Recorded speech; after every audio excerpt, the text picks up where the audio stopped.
Hi, everybody. This is Christy Woods, and I grew up in Eastern Oregon, sometimes referred to as the other Oregon.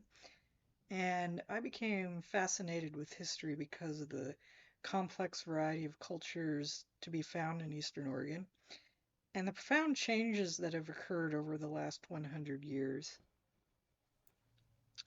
Where you see the deer in the presented picture, there used to be a meeting place for the various Native American tribes in the area to gather and conduct peace talks, it's believed. About in the 1890s, it was destroyed and it became the first highway for settlers in the area. And today it is my backyard, an example of just the profound changes that have happened over the last 130 years. So my family owns some pasture land a few miles outside of town, and it would appear like it's been this rugged countryside forever.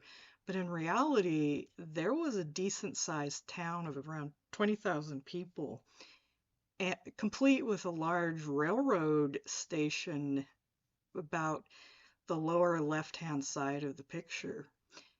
However, the mining companies left the area and the land reclaimed almost everything in around 20 years. I grew up walking along that hillside, finding antiques and all sorts of interesting objects. But today, the only thing that exists of this town of 20,000 people is that building by the tree that you see there.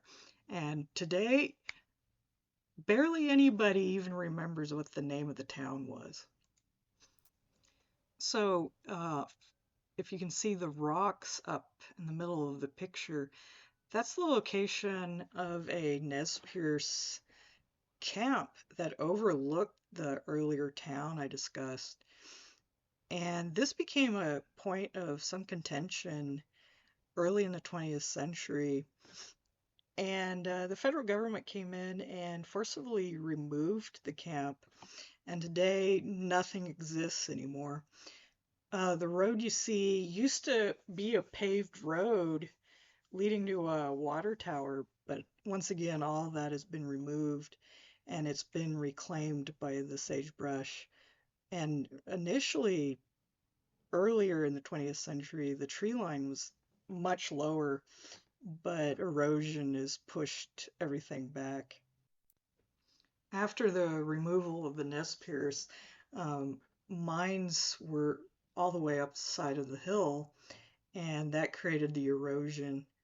And here you're just seeing where the mines left a lot of their equipment, which destroyed a lot of the marsh land that you see there. And this is just the old ski resort, which was constructed over the site of another Nez Perce uh, camp that they used for their year-round travels.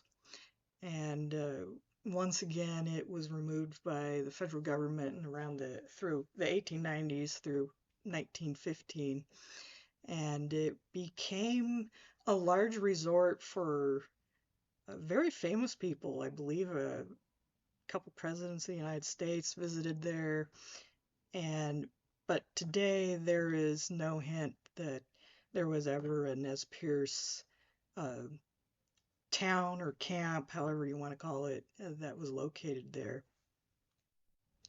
So really, I became interested in history because of the disappearance and the destruction of so much of the history in Eastern Oregon and what we will never be able to reclaim, especially with the Nez Perce. What was destroyed, we'll never be able to recreate. So that's mainly why I became fascinated by history.